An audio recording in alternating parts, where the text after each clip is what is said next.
Hoje à noite eu ia fazer uma pregação diferente, mas Deus mudou os caminhos. Eu queria que você abrisse a sua Bíblia em Marcos capítulo 13. Meus amados, nós somos uma igreja que fomos chamados para iluminar aonde formos. Amém? Nós aprendemos ontem que nós não somos iluminados, nós somos luminosos. Diga, irmão que está ao seu lado, você não é iluminado, você é luminoso. Ou deveria ser, né? Jesus, quando olhou para nós como igreja, ele disse: vocês são sal da terra e luz do mundo. Então você não é iluminado como algumas pessoas acham e às vezes até diz, né? Que somos iluminados, mas nós não somos iluminados, nós somos luminosos. Nós somos a luz. Amém? Glória a Deus. Marcos capítulo 3. Hoje eu quero que você saia entendendo daqui para que você nasceu, para que você foi chamado, para que você se converteu, por que você quer se converter. Amém? Não nascemos de novo simplesmente para fazer volume na igreja e viver contando os nossos problemas e pedindo oração no círculo de oração. Amém? Nós nascemos para fazer a diferença. Nós nascemos para ir e dar fruto, e esse fruto permanecer para sempre. Agora, uma coisa interessante é que muitos de nós ainda não entendemos essa chamada para o Evangelho, essa chamada no novo nascimento. Capítulo 3, versículo 13 de Marcos, Marcos ele dá uma explanação aqui legal, eu gosto demais desse texto. Ele diz que Jesus subiu a um monte, chamou os que ele quis, entendeu o chamado, e nós precisamos entrar nesse chamado. E ele diz, e eles foram para perto dele. Então escolheu 12 homens para ficarem com eles e serem enviados para anunciar o Evangelho. E esses 12 chamou de apóstolos. O 15 diz que eles receberam autoridade para expulsar demônios. Então, se você percebe, a palavra diz que ele chamou os que ele quis, a palavra diz que ele designou 12 para estarem com ele. Esses 12, ele os capacitou para fazer duas coisas: enviou para pregar a palavra e para expelir demônios. Esse é o Evangelho de Jesus. E esse é o Evangelho que nascemos de novo para andar nele. E estávamos ministrando, conversando com o Viana sobre essas questões, e tem muita gente que até consegue fazer a primeira parte. Foi chamado e consegue estar com o Senhor. Consegue estar com Jesus. Consegue até orar, ter uma vida de oração, ter uma vida de comunhão, mas não para aí. Quando nós lemos Atos capítulo 2, no derramado do Espírito Santo, no dia de Pentecostes, é bem parecido com esse chamou para estar com ele. Em Atos capítulo 2, a palavra diz que eles foram chamados com um propósito. O chamado não foi simplesmente o estar lá, esperando a descida do Espírito Santo. Olha aí Atos capítulo 2, não foi somente para eles receberem a virtude do Espírito Santo e ficar no oba-oba, como muitos de nós estamos fazendo. Nós conseguimos chegar na primeira parte, mas a segunda parte, Atos capítulo 2, ele deixa bem claro, amados, que no derramado do Espírito, não era somente para que eles fossem cheios do Espírito Santo e ficassem somente ali. Existia uma obra que eles tinham feito Jesus fazer e que Jesus propunha a eles para fazer depois. E essa mesma proposta que Jesus fez, ele propunha a mim e a você também para fazer. E nós vemos muitas pessoas frustradas dentro da igreja, coisas não acontecendo porque elas pararam. Elas não estão avançando no que a palavra chama de evangelho. A palavra diz, amados, que capítulo 2, versículo 1, quando chegou o dia de Pentecostes, todos os seguidores de Jesus estavam reunidos no mesmo lugar. O lugar que Lucas escreve, final de Lucas fala que Jesus tinha dito para eles: vocês fiquem em Jerusalém, porque do alto vocês vão ser revestidos de poder. Então eles estavam naquele mesmo lugar. E o versículo 2 diz que de repente veio um som do céu, um barulho que parecia de um vento soprando muito forte. E esse vento encheu toda a casa onde estava assentado. Eu vejo que nós gostamos muito dos de repentes, né? Quando a gente fala, vai ter um de repente Deus na sua vida, todo mundo fica pulando, animado e avivado, né? Mas você precisa entender para que os de repentes, para que os movimentos, para que os avivamentos vão acontecerem nas nossas vidas. A gente precisa entender que nada que Deus propõe a nos dar vai ser dado sem propósito. Existe um propósito. Existe um desejo no coração de Deus em alcançar algo na vida de outras pessoas através das nossas vidas. Ele propõe derramar o Espírito Santo naquele dia sobre a vida de 120 pessoas para um propósito. Não era para elas ficarem desfrutando do Espírito Santo, de uma vida boa, de oração em línguas, de uma comunhão íntima com o Senhor somente. Não, o propósito não era esse. Esse faz parte do propósito. Mas o propósito original vem no versículo 3 que ele diz: então todos viram umas coisas parecidas com chamas, que se espalharam como línguas de fogo, e cada pessoa foi tocada por uma dessas línguas. E todos ficaram cheios do Espírito Santo e começaram a falar em outras línguas, de acordo com o poder que o Espírito Santo dava a cada um. Então acontece isso aqui, o derramar do Espírito acontece para que aquilo que Jesus ensinou em Marcos pudesse começar a acontecer na nossa vida. Amém? Se você volta para Marcos, Marcos diz que Jesus chamou primeiro para que eles estivessem com ele. Quando Jesus sobe ao céu, ele diz: vocês ficam em Jerusalém, porque eu vou enviar um consolador. Esse consolador vai estar com vocês para quê? Para fazer a segunda parte, amados. Para fazer a parte de ir pregar a palavra e ir e libertar pessoas. Então ele diz no versículo 5, que aquelas pessoas ficaram cheias e elas não param, elas não simplesmente voltam para suas casas e começam a viver um evangelho como muitos de nós estamos vivendo. Não, elas começaram a partir daquele lugar, sair, porque a ideia era, a partir de Jerusalém, Samaria, toda a Judeia e até os confins da terra. A ideia era essa. O propósito do derramar do Espírito não era para ficarmos enchendo a igreja, desfrutando do poder simplesmente. Qual o propósito de Deus ainda para cada um de nós? O que nós estamos fazendo com o que nós temos recebido? Nós tivemos semana passada momentos de Deus, momentos de avivamento, momentos de despertamento, mas o que fizemos durante essa semana? Quantas pessoas nós abençoamos durante essa semana? Quanto do evangelho nós pregamos essa semana? Em quantas pessoas nós impomos as mãos para elas serem libertas das garras do diabo, das prisões de Satanás? Quanto nós fizemos isso? Sabe, queridos, muitas vezes nós falamos de igrejas frias, mas igrejas frias e crentes frios é resultado de pessoas que não evangelizam, de pessoas que não dão aquilo que foi dado de graça, de pessoas que já abriram mão do arado e já estão olhando para trás. Nós não nascemos para isso. Nós nascemos para ir e dar frutos. Nós nascemos para fazer a diferença nesse mundo. E a diferença do mundo, amados, não é quantos carros temos, quantas casas temos, quanto dinheiro conseguimos juntar. Não! A diferença que a gente faz no mundo são quantas vidas nós conseguimos abençoar. Amém? São quantas pessoas nós conseguimos ajudar. São quantas pessoas nós conseguimos levantar e trazer para o Senhor. E isso, amados, não é chamado de um homem. Isso é chamado de um povo. Isso é chamado de toda uma igreja. Amém?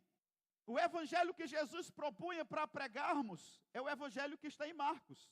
E muitas vezes nós paramos somente no estar com Ele.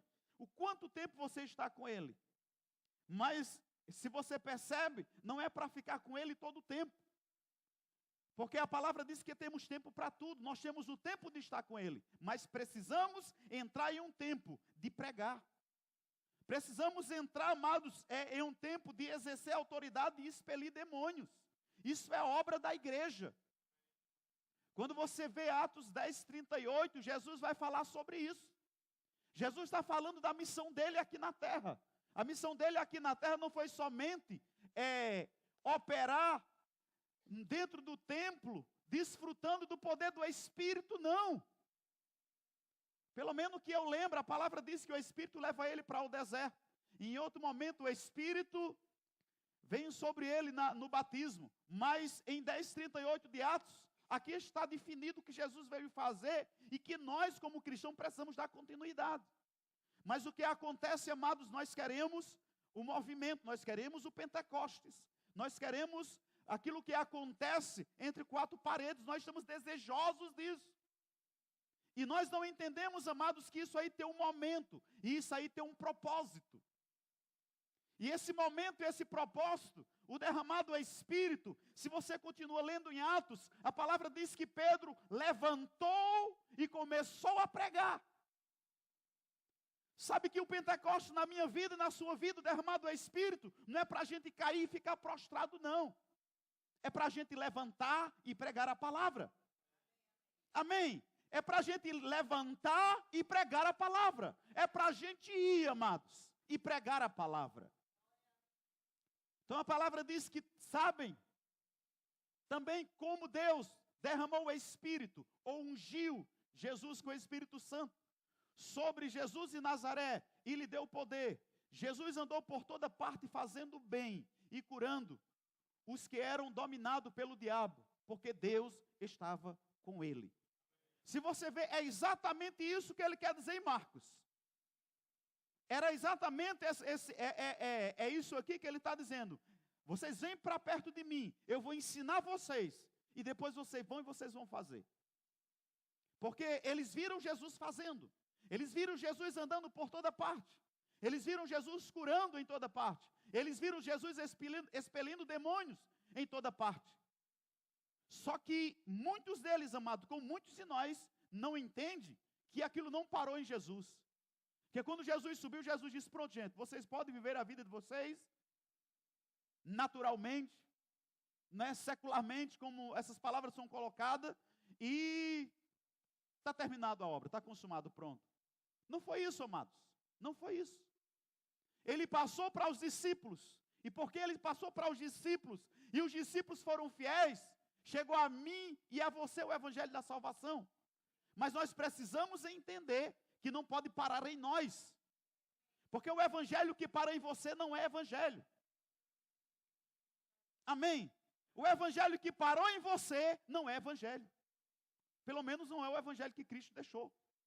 Porque o evangelho que Cristo deixou é o evangelho que vai passar por você e vai alcançar outras pessoas. Amém? Mas o que acontece? Eu percebo que até essa primeira parte, vim estar com ele, para estarem com ele, versículo 14 do capítulo 3 de Marcos, é a parte mais fácil. Estar com ele é a parte mais fácil. Eu acredito que seja, podemos até dizer, a melhor parte. Vamos estar sentados, vamos estar ouvindo, vamos estar desfrutando da unção do Espírito. Mas tem uma outra parte para ser feito, não somente pelo pastor, o pastor está incluído, mas por toda a igreja. E essa parte do versículo 15, enquanto Viana estava pregando, sexta-feira, Deus estava passando isso aqui no meu coração, tratando essas coisas dentro de mim. Que muitas pessoas, amados, elas não conseguem pregar a palavra e exercer autoridade sobre demônios. E nós estamos vivendo um tempo, queridos, que a igreja nunca viveu. A igreja está tendo uma oportunidade de usar a autoridade que tem sobre demônios como nunca teve. Como nunca teve. Essa é a nossa hora, essa é a nossa vez. Amém?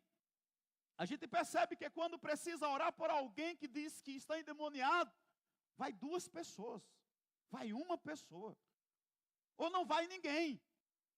Mas isso é o evangelho de Cristo, igreja. Posso ouvir um amém?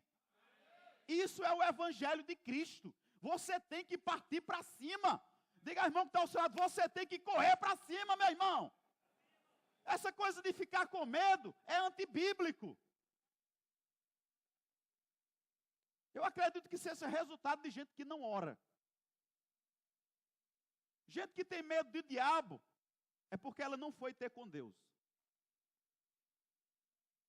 Porque se você tiver com Ele, meu irmão, se você tiver uma vida em pé, de oração, se você tiver uma vida certa com oração, você vai partir para cima do diabo, para agarrá-lo de dentro. Amém? Pelo menos tem que ser. Mas me parece que essa segunda parte aqui, Viana, os crentes não entendem. E se entendem, eles querem ficar de fora. São as duas coisas, é pregar o evangelho, até aí, se chama para pregar o evangelho, vai um monte, né? Agora, essa terceira parte aqui, a coisa fica bem menos, né? A fila é bem menor. E nós, amados, somos chamados, a palavra fala aqui que Jesus, ele recebeu autoridade, ele, em Atos, ele saiu por toda parte fazendo bem. Isso é bíblico, você tem que sair fazendo bem por aí, amados. Amém? Quem já, amados, carregou um demônio nas costas, sabe o quanto é pesado, sabe quanto é difícil, sabe quanto é perturbador. E nós, como igreja, nós recebemos autoridade para ir lá e para tirar o peso, e para tirar o jugo, e para tirar o encosto. Somos nós. É você, meu irmão. Por mais mole que você seja, é você. E eu estou orando, eu estou dizendo, Pai, não vai entrar ninguém naquela igreja. Daqui, esses cultos vocês vão ver. Se prepare para a gente ter culto aqui, de repente você está lá e uma pessoa pulando endemoniada aí, começar a dar pontapé e a gente botar para correr. Amém? E se você não vou nem mais para a igreja, eu vou orar para que esses demônios peguem você lá na esquina. Aí você vai ter que tomar uma posição. Porque nós, amados, somos chamados para isso. Eu quero que você entenda que você foi designado para isso. Diga para o irmão que está ao seu lado, não tem como correr, meu irmão. Se ficar, o bicho pega. Se correr, o bicho pega. Se ficar, o bicho corre. A única alternativa é se ficar, o bicho corre. Porque se você correr, ele corre atrás de você. Ele vai lhe pegar. Então tem que ficar. A opção é ficar e enfrentar. Amados, vocês, os que duvidam, vão ver. Porque eu sei que quando a gente fala sobre essas coisas, duvidam. Sei que vocês já viram algumas manifestações aqui, a gente está aqui, a gente vai orar e de repente, pensava que era doença, pensava que era outra coisa, não. O diabo está com seus dias contados conosco. E você não fica com medo, não. Você já entrou no negócio. Se você quiser correr agora, já é tarde demais. Já caiu aqui, caiu na rede, virou peixe. Agora você vai ter que se preparar aos pés do Senhor, comunhão com o Senhor, para usar a autoridade que você tem no nome de Jesus. Porque a gente, amados, começa a olhar a obra do diabo em todos os aspectos. O diabo entrando nas casas, o diabo separando, o diabo trazendo doença, o diabo fazendo tanta coisa. E a gente calado, e a gente simplesmente, não, é assim mesmo. Não, não é assim mesmo não. Está assim mesmo porque está faltando gente para orar. Está faltando gente para ir e dizer, ó, cai fora. Em nome de Jesus, deixa em paz. Deixa essa pessoa em paz. Está faltando gente para o confronto. Porque o escritor gosta de conforto, né? Viana falou sobre a área de conforto.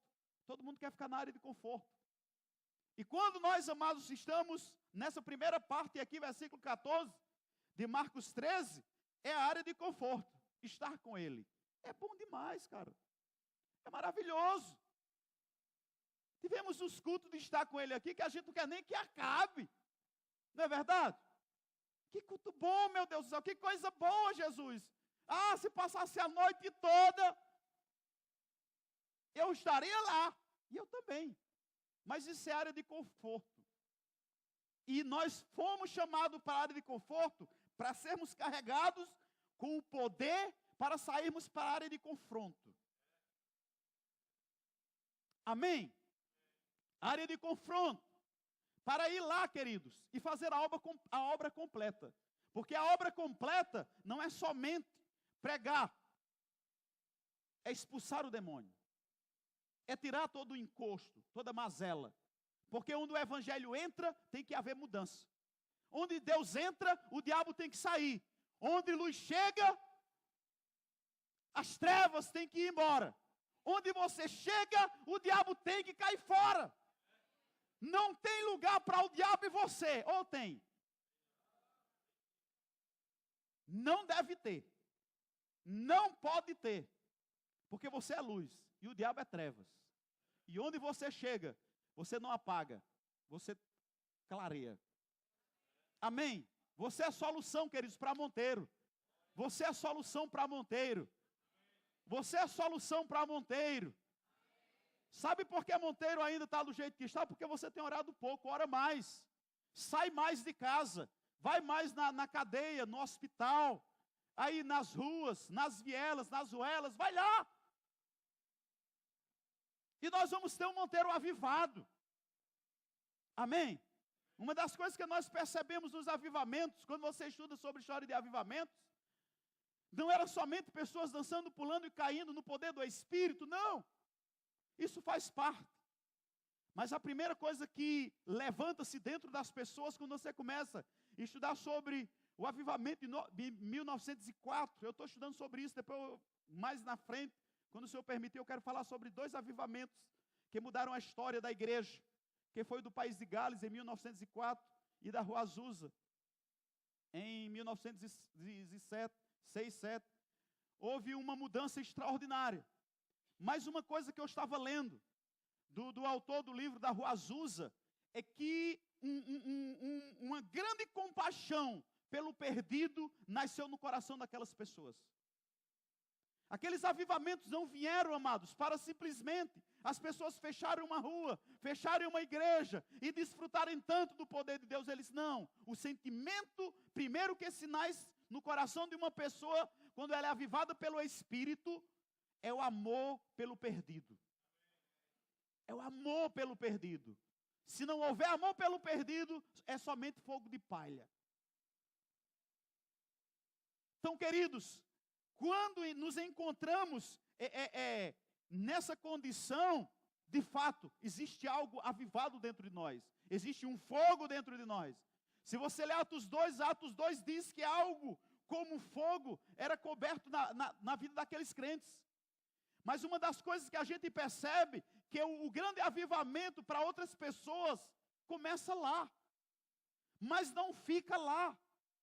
Lá eles começaram a sair e a pregar. Lá eles começaram a andar e a curar pessoas. Eles partiram daquele grande movimento. Mas muitos cristãos, eles estão sempre querendo os movimentos. Para que você quer tanto movimento, meu irmão? Para que você quer um avivamento na sua vida? Tem que haver um para quê, por quê, que propósito. Nós somos luz para um propósito. O Senhor nos fez luz para iluminar as trevas. Amém? Nós, amados, somos luz para influenciar a humanidade que está em trevas. Aonde nós estamos, aonde nós vamos, naquilo que falamos, o que nós fazemos. Somos luz para isso. Não somos luz, amados, para juntar a mais uma luz. E depois vem outra luz. E pronto, aí tem aquele luzeiro, né? Aquele monte de luz. Que sentido tem? Nenhum. E você percebe que a luz só é vista no meio das trevas? Se chega mais uma luz, onde tem luz, é mais uma luz. Mas se lá no meio das trevas coloca uma luz, ela vai fazer toda a diferença. Esse é o que Deus tem para você, meu irmão. É o que Deus tem para a minha vida e para a sua vida. É para ir e para brilharmos. Então nós recebemos poder, queridos. Você percebe que eles recebem poder em Atos capítulo 2 para ser testemunha. Poder é dado a um cristão com um propósito. Poder é dado para uma pessoa com um propósito. Primeiro você vai perceber que era para ser testemunha. E a gente percebe, amados, que nesse poder, quando é derramado sobre aqueles 120, eles são levantados e eles são enviados. Isso não muda na minha vida nem na sua vida. Precisamos entender essas coisas. Ontem nós ouvimos uma palavra por Edilson de Lira, e ele disse que a igreja precisa influenciar lá fora a cultura e os costumes. A igreja foi enviada como luz para um propósito. E ele exemplificou que antigamente, quando se vencia uma guerra, eles venciam a guerra bruta. Eles quebravam um reino, eles rendiam um reino, e depois eles pegavam as pessoas influentes do reino, daquele reino que venceu o outro, e enviavam para lá, para que eles influenciassem a cultura e os costumes. Primeiro ele vencia a guerra bruta. Depois eles prendiam as pessoas, e eles traziam pessoas para influenciar, trazendo os valores daquela nação vencedora para influenciar os vencidos. E eles mostravam como eram os costumes e a cultura daquela nação. Eles influenciavam a tal modo que chegava um tempo que todas aquelas pessoas que não morreram na guerra, mas estavam lá como vencidas, elas queriam aquele reinado, ela queria aquela cultura, elas queriam aqueles costumes. E ele mostrando isso dentro do âmbito da igreja. Muitas vezes, mas nós estamos como João, dizendo, manda fogo para destruir. Aquelas pessoas são ruins demais, destrói. Ou então estamos orando, Senhor, nos tira do mundo, Senhor. Nos leva, eu quero ir para a glória. Mas Jesus um dia disse, eu não vou orar para que Deus os tire do mundo. Eu vou orar para que vocês fiquem no mundo e que Deus os livre do mal. Porque o mundo precisa de você. O mundo precisa de mim e de você, amado, como luz. Agora, uma coisa que é interessante, que foi falado lá e que eu agarrei isso, é que o diabo e os seus exércitos foi vencido. Os poderes do mundo já caíram, amados. O mundo está derrotado. O inferno está derrotado. Agora existe uma palavra que diz que as portas do inferno não podem prevalecer contra a igreja. Amém?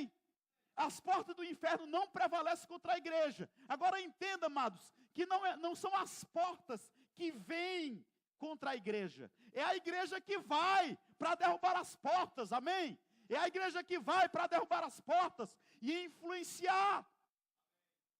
E levar a luz que a igreja tem para aqueles que estão em trevas. Amém? Para aquele reinado, amado, que foi vencido, que a palavra diz que o reino do diabo já foi vencido. Jesus consegue derrotar o diabo e envia a igreja. Olha só, derruba o diabo, vence o reino do diabo e envia a igreja para influenciar com a sua palavra, para influenciar com os seus costumes e a sua cultura. Nós estamos aqui, amados, para influenciar o céu, a terra, com a cultura do céu. Você está aqui para isso. Você não está aqui para ser influenciado pelo diabo e pela cultura do diabo, não. Você está aqui para influenciar. Você é um influenciador. Você é luz. Você é um refletor, que as pessoas vão olhar para você e vão entender, fulano tem luz, aquela mulher tem luz, aquela mulher tem vida, aquela mulher tem poder, aquele homem, eu posso olhar para ele e receber solução para a minha vida. Nascemos para isso, estamos aqui exatamente para isso. Foi isso que Jesus disse. Vocês vão como luz. Vocês vão como sal. Amém? Já estivemos com Ele, estamos aqui, amados, recebendo orientação. E amanhã é segunda, amanhã é o melhor dia. Porque amanhã começa a semana para você fazer o que você está recebendo hoje à noite. Você tirou hoje à noite para estar com Ele. Diga, irmão, que está ao seu lado, nós estamos com Ele. Recebendo a palavra, recebendo a orientação. Mas amanhã é segunda, amanhã começa a semana, para mim, aleluia, e eu vou pregar a palavra, e eu vou evangelizar, e eu vou expulsar demônio, que o inferno se prepare, que o diabo se prepare, porque essa semana, aonde eu passar, ele vai ter que sair, aonde eu passar, eu vou pregar a palavra, porque nós estamos hoje com Ele. Esse momento é o momento de estar com Ele. estamos nos fortalecendo, estamos nos enchendo, estamos recarregando a bateria. Então não me venha dizer essa semana, eu fico já pensando como é que vai ser essa semana. Essa semana vai ser boa. Essa semana é a semana de pregar o Evangelho. Essa semana é a semana de botar o diabo para correr. Amém? Essa semana, amados, é a semana de você já começou bem. Você não veio aqui por acaso. Você veio aqui com um propósito. Aleluia! Você talvez está dizendo, meu Deus do céu, pastor, até pregar o Evangelho eu estou até pensando a partir de amanhã. Mas o Senhor disse, expulsar demônio é a palavra que está dizendo aqui. Você está no lugar certo. Aleluias! Eu não quero nem saber, mas Deus quer saber. E essa semana você vai ter uma experiência extra. É melhor você se preparar. Aleluia! É melhor você se preparar, meu irmão. É melhor você agarrar tudo hoje à noite. É melhor você se encher com tudo que você pode hoje à noite. Porque de repente amanhã, o cliente que você encontra, que entra na sua loja, você vai olhar para a cara dele assim, você vai ver um demônio. Pastor, misericórdia, vou nem abrir a loja. Mas você vai ter que sair. Deus tá dando já o recado, né? Se prepare que essa semana você vai pregar o Evangelho. E essa semana você vai fazer o que tem de ser feito. Tem crente aqui, não? Você acha bom quando está com ele? Palavra abençoada, né? Tem gente que fala, glória a Deus, palavra abençoada. Nós somos abençoados, culto avivado, culto animado. Aí vai para casa, fica assistindo televisão nas redes sociais, escutando música do mundo e envolvido com meio monte de coisa, daqui a pouco está zero. Mas essa semana o negócio vai ser diferente. Eu orei ao Senhor para essa semana, todo crente tem uma experiência do segundo passo, do segundo e terceiro passo, porque nós já estamos com Ele. Glória a Deus, que coisa. Eu não sei se você está percebendo que tem uma unção assim, especial nessa noite. Eu não sei se você está percebendo, mas tem algo assim, eu percebo uma nuvem de glória sobre as nossas vidas. Eu vejo o Senhor assim enchendo mesmo, nós sendo abençoados. Amém? Aleluias. Eu não sei se você está percebendo, mas eu percebo no meu espírito. É tão presente que você é como se você pudesse pegar. Mas isso tem um propósito. Pessoas vão ser salvas pela sua vida essa semana. Essa semana você vai ser ousado em pregar o Evangelho e vai acontecer. Porque a unção está sendo liberada nessa noite exatamente para isso. Essa semana vai ser fácil. Quando você começar a liberar a palavra, as pessoas vão entender, é isso que eu quero, é exatamente isso que eu quero, é isso que a minha casa precisa. É isso que eu estou precisando na minha vida, meu irmão. Você chegou na hora certa. Mas algumas pessoas essa semana vai também ter o segundo passo, de expelir demônios. Você vai perceber, Deus vai dar percepção, você vai saber, tem algo estranho aqui. E você vai falar para o diabo fora, em nome de Jesus. Aleluia, você foi chamado para isso. Você foi chamado para isso. Ei, crente, você foi chamado para isso. Então você não vai ficar somente a semana toda em casa comendo bolo com Coca-Cola, não. Essa semana nós vamos jejuar. Aleluia, essa semana é a semana de jejum. Essa semana é a Semana Santa, né? Mas, meu Deus do céu, tem algo especial. Eu sabia que tinha algo especial nessa semana. Essa semana está fácil, está todo mundo com o coração bem molinho. Né? Fica todo mundo, né? Na Semana Santa fica todo mundo assim com o coração molinho, né? Você dá na cara e ele lembra até do que Jesus disse, dê a outra cara, quando der de um lado, dê o outro. Mas aproveita essa semana, que essa semana é a nossa semana. Aleluia! Glória a Deus. Então, amados, deixa eu dizer uma coisa. Se você tem um livro de Irmão Reagan chamado Seguindo o Plano de Deus para a Sua Vida. Esse livro é espetacular. Eu estou lendo esse livro e Irmão Reagan, ele fala nesse livro, que ele diz o seguinte: tem muitos cristãos que estão sofrendo coisas que não era para estar, porque resolveram ficar fora da vontade de Deus no que diz respeito ao ID. Existem pessoas que estão sofrendo hoje, que não era para estar sofrendo, mas estão sofrendo porque elas viraram as costas para Deus quando Deus chamou elas para fazer algo. Elas viraram as costas para o Senhor e essas pessoas estão sofrendo. Porque, amados, abriram a porta da desobediência. E quando uma porta de desobediência é aberta, tudo que não presta vai entrar. Doença vai chegar, falta vai chegar, medo vai chegar, depressão vai chegar. E eu fiquei impactado com o capítulo 4. Nós precisamos, amados, submeter a vontade de Deus para a nossa vida no que diz respeito ao ID. Jesus morreu e nos passou o bastão exatamente para isso. E nós não podemos ficar indiferentes, eu não vou fazer. Se fizermos isso, vamos entrar em sofrimento. É um sofrimento que Deus não quer que a gente sofra. Que Deus não é uma coisa que Deus não quer que a gente passe. Mas por que estamos virando as costas? Porque rejeitamos o chamado.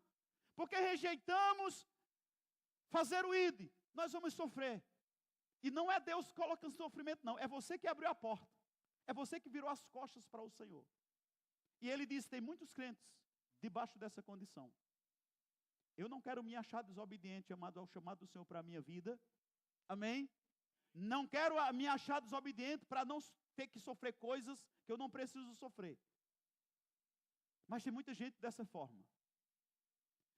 Nesse livro, ele fala sobre um missionário que tinha uma impressão no seu coração, um homem, não era nem missionário, era um homem, que tinha uma impressão no seu coração que se ele se convertesse, que se ele entregasse a sua vida a Jesus, Deus iria mandar para a China. E ele passou 40 anos de sua vida fugindo de Deus. E eu disse uma coisa, não é bom fugir de Deus. A pior coisa que um homem pode fazer é fugir do chamado de Deus para a sua vida. E ele disse que aquele homem viveu a vida toda desviado.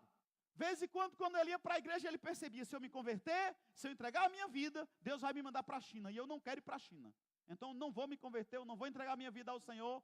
Eu fico resistente. Mas chega um dia que ele decide entregar seu coração ao Senhor, entregar a sua vida e dizer, Senhor, eu vou para onde tu quiser que eu vá. E ele entrega a sua vida ao Senhor, e ele estava consagrando a sua vida, dizendo, Senhor, para onde o Senhor quiser que eu vá. Desde quando eu era adolescente, o Senhor me chamou para a China, e eu tenho fugido da China desde adolescente, mas eu não aguento mais fugir, eis-me aqui. E o Senhor disse para ele, eu nunca quis que você fosse para a China, eu só queria ver a posição do seu coração. Aquele homem nunca deu o seu coração ao Senhor. Deus nunca pode encontrar um homem disponível para fazer a vontade dele. E o próprio Hagin, o irmão próprio Kenneth Hagin, nesse livro, falando da vontade de Deus para a vida dele, ele disse que pastoreou uma igreja 2 vezes. Ele passou um tempo naquela igreja, anos depois Deus disse, eu quero que você volte para aquele lugar. E ele pastoreia, ele sai novamente. E anos depois, ele sentiu no coração que Deus iria mandar ele para aquele lugar. E ele conversa com a irmã, com a esposa, e nós não vamos voltar para aquele lugar. E ele orava e ele dizia, eu não quero, Senhor, eu não vou voltar mais para aquela cidade, eu não aguento mais aquela cidade, eu não volto mais para aquela cidade. E ele disse que passou tempo, ele disse, quantas noites eu ficava a noite toda tentando dormir, e eu sonhava com aquela cidade. E Deus me dizia, eu quero que você volte para aquele lugar. E ele com o coração duro, ele dizia, Senhor, eu não quero voltar mais para aquela cidade. Mas chega um tempo que o homem não resiste a Deus. E irmão Hagin disse dizer, Senhor, eu vou para aquela cidade. Quando é que o Senhor quer que eu vá?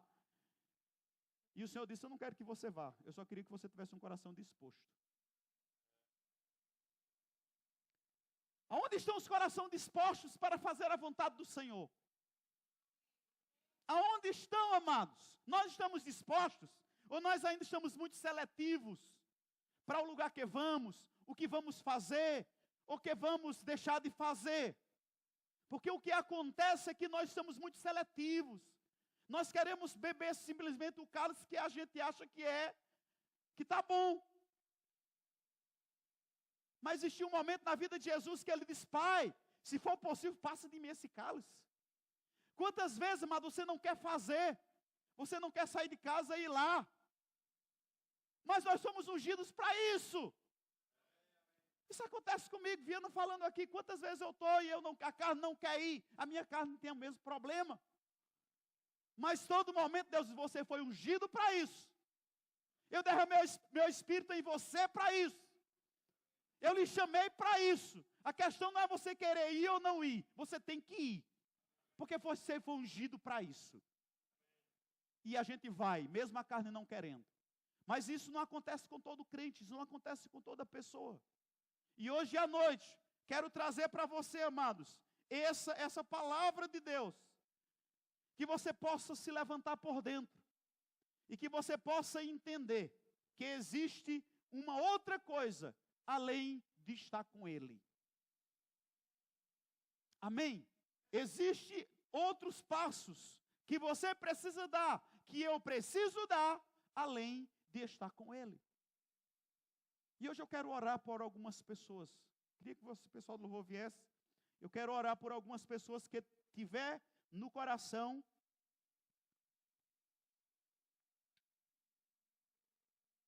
de vir aqui para receber a oração, para a gente dar uma destravada nesse seu chamado. Para você correr desse medo que você está tendo. É porque, pastor, eu não sei como é que vai ser. Eu não sei para onde Deus vai me chamar.